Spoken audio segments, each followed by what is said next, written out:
Kapidongski TV. Andan din po si Kapidongski. Kaya taga si Kapidongski, taga Padada yan eh. Nabulusor, Kapidongski. Kapidongski, shout out. Totoo ba ito kaya hindi sumama sa bagong bahay ni Erica si Lolo at Lola dahil may pinatirang iba ang kanilang apo? Mapagpalang araw po mga idol, please like this video at paunawa tapusin muna ang buong video na ito at unawain ang nilalaman ng video at bago magkomento. Daghang salamat sa inyong tanan mga idol sa palaging pagsubaybay sa aking munting channel ang Bisayang Taga Davao Kapidongski TV. Ang katotohanan sa hindi pagsama ng lolo at lola ni Erica sa bagong bahay ni Erica mabubunyag na nga ba dahil sa may pinatirang iba si Erica ating malalaman. Sa haka-haka nga ng mga taong nakakita sa mga picture na pinost ng kababata raw ni Erica sa kanyang Instagram at TikTok ang daming nakahalata na sa bagong bahay ni Erica ay nandoon ang kanyang kababata raw kuno na si Rose Ann.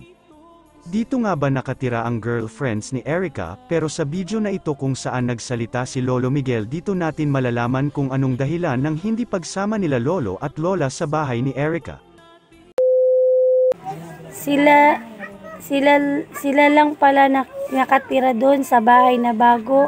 Kala ko para sa inyong lahat yan. Kasi sa vlog kay Erica, kayo ang inspirasyon niya. Kaya kami naman sa mga vlog niya, grabe ang iyak namin sa mga vlog niya.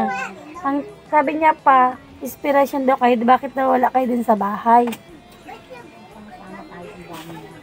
Ayaw ko yung makipagsama at iwan ng dito, yun kami naalagaan na lupa. Ay kung doon kami lahat, di wala din mapapabayaan ko itong aking naalagaan lupa.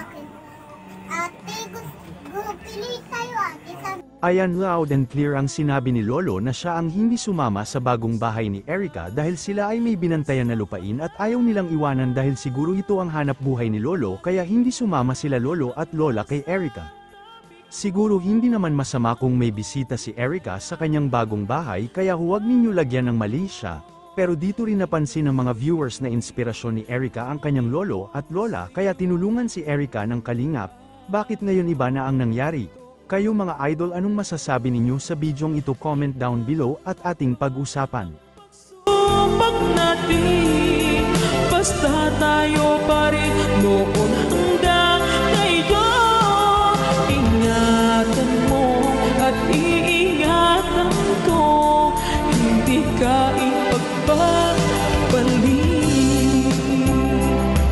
Ingatan mo at